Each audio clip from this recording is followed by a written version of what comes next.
Good Friday, everybody. I thought I would jump on live here to share a little bit. As most of you know, that um, Understand Before You Judge had a protest the other day. Candace Hudson is a founder of that group. I'm not on their board or anything, but I support the purpose of the protest, and that is to bring awareness on what is happening with the Ohio Parole Board. We have a system, well, a parole board that's made up of 11 men and women. That's over $1 million worth of payroll. When I was released January 24, 2010, we had 6 board members. And that's how much they jumped up, and our population has gone down the last several years. So there's no need for 11 board members. Even if we didn't have to see the board, you'd still have to have one because of clemency. Those on death row that apply for clemency and that. So you're still going to need a board. But what we're asking for is that there'll be guidelines, not that the board, that the board would have to follow, not only if they want to. And the policies that they've had before, it was only policies, but so many of them did not go by what they were supposed to. They used to years ago. They used to parole those that had dirty urines that was in a hole for I guess it was probably weed, smoking weed. Um, they would parole them because they knew they would return, and that'd be more money for the government, for the state of Ohio.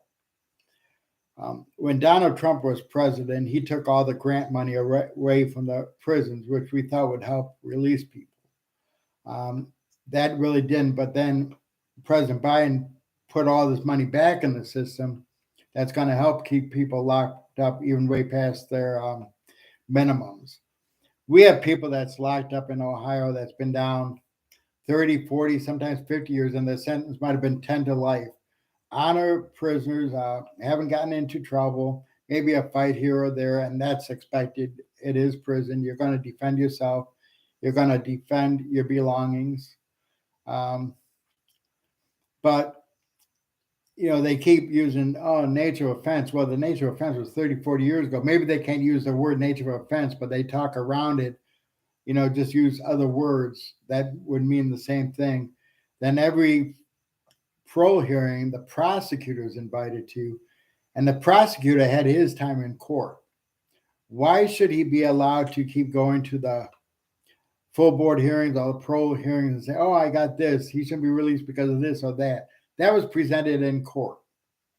It's ridiculous that the prosecutor still can fight against somebody's release 30 or 40, maybe 50 years later.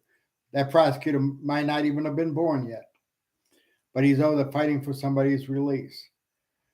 Now, in our proposal, Understand Before You Judge, is not just a free pass for people to come home just because they see the parole board, but it is for the right people to come home. Those that have changed. Sometimes you can grow out of your criminal mind or criminal behavior. That's a proven fact. You could ask any psychologist that. I've checked with several, but a lot of these people have changed. Some of them are innocent. Some are not guilty. There's difference between innocence and wrongfully convicted. Wrongfully convicted means a crime was committed, just not what you were convicted of. You were convicted of a worse crime. And totally innocent means you had nothing to do with that crime. So what our hopes and prayers are that we could get our legislators to listen and to propose a bill that would be fair to all people, those incarcerated, victims, just everybody, that these people would have a fair chance to come out. They tell you have to take this program or that program. Then when you try to take the program, they say you don't qualify because you weren't convicted of that crime. But then the parole board will come back and say you still have to take that program. Well, if the state don't let you take it, how can the parole board deny you because of it? And these are just some of the things that we're working on. We have some legislators that are willing to listen, but then there's some that think they know it all and are not willing to get involved. And what people forget is that legislators do work for us, so really you would think they would want to at least hear what we have to say before making a judgment call, um, not you know not in support of it. They passed a juvenile bill a couple years ago. That's not working. They're bringing the juveniles up, but only a handful has been released. When you're 15, 16, or 17 years old, why should you spend 50 or 60 years in prison? You were a kid yourself. Um, so there's a lot of changes that need to take place. And I would like to see these changes, for the better. Um, and if people realize that the taxpayers would save a lot of money by releasing them, when it's around $30 million a year to keep these people in longer than what they should be. That's just a rough ballpark there.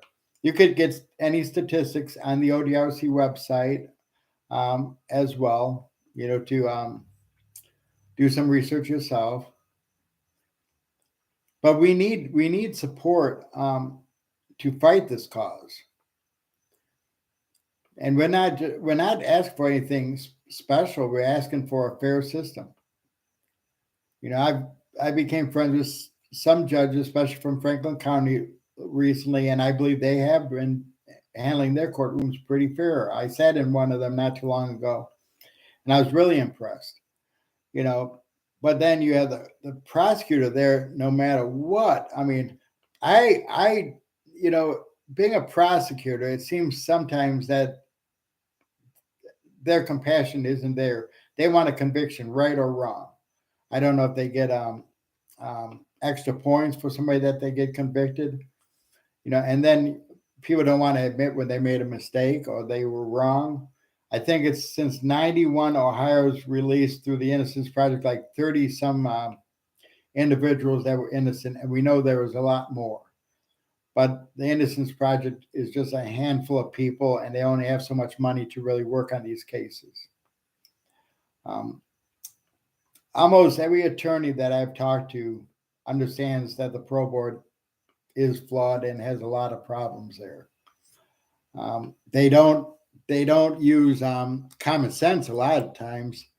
Um, you know they the biggest thing is, oh well, you can't go home to your wife or be paroled to your wife because they got married while they're in prison, even if the wife visited them once a week for 5 years, or even if the wife knew them before they got locked up. They don't want them to go to their spouse. Um, Part of being married is that union between a husband and a wife. But that's something little. Um, if you just do some research on the Ohio Pro Board, you just go to the ODRC website and look under parole, and we'll talk about each of the Pro Board members. We have one that's a former warden that's not very kind in any sense. We have a few others that,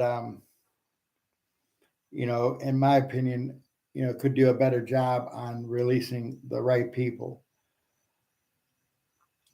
There's, like I said, there's no reason why a prosecutor should be permitted to come to every single pro hearing when he had his day already in court and he was part of the conviction. And they're there just to try to fight against a person's release. And who's paying for it? You, the taxpayers. We are in need of funds. We have a reentry conference coming up on October 7th. It's on East Whittier Street here in Columbus. Also, we need funds to help with printing of our proposal, parking, gas, because we have to go to different areas, and it really makes it very difficult sometimes trying to do this. If you could, if you're able, I should say, to make a donation, it's at Cash App, Hope for Ohio, $ Hope for Ohio. Please, any amount would be helpful and a blessing. Candace Hudson is doing a great job. Rachel Shesky, I think I pronounced her name right. I'm hoping she's our president. Amy is our vice president. I don't sit on the board, by the way. But we have some great people running that group. And Hope for the Community is very much in support of the reentry that they're doing, and we want to unite so we can help people. So, like I was saying, is we have a big problem with the Ohio Parole Board, folks. Please pray for a change in the system. Pray that our legislators will see that people need to be treated equal and fair. And like I said, that does not mean I believe every single person coming out of prison. I mean, I don't believe every single person that goes to the parole board should come home. I don't. But I believe there's a big portion of them that should, that have changed. And I've seen it firsthand. You'll see the media, the first thing they do is if they see somebody reoffend or get into trouble, they will broadcast that. But you don't see them ever putting on the news channel anything about a prisoner making it, a person that started his own business, a person that's successful, a person that bought a house and a car and got married and is living a productive life. You don't see the news media doing anything about that. But, you know, when there's a crime being committed, the news is the first person there. And those that have been down for many years on parole, at least likely to return. They're more interested in trying to live their life now and get back into society and support their families and make a change. So don't think that every single person that gets paroled is going to reoffend. That's a myth, and that's not true. Very few do. And you can't guarantee anything, but I can guarantee one thing is that if we would change how the parole boards operated, we're going to be more successful with reentry and with people being successful. Again, if you're able to make any type of donation, it's $ Hope for Ohio is the cash app. Any amount would be appreciated. I don't care if it's $1, anything helps out. You figure we have to make 30 copies of something at a time. That gets expensive. I think, I don't know if it's a nickel or 10 cents a copy. Ink for printers as well. We don't use our personal printers to print that out because it's too costly. But sometimes you have to print something out to make copies. Folks, I really appreciate each and everyone taking the time to watch us. If you have any questions, please inbox myself, Candace Hudson, and one of us will get back. If you'd like a copy of the proposal, give us your email. We'll make sure you get a copy of it. I'll ask Candace to email you the copy of the proposal. Everybody, you have yourself a great rest of the day. Thank you so much.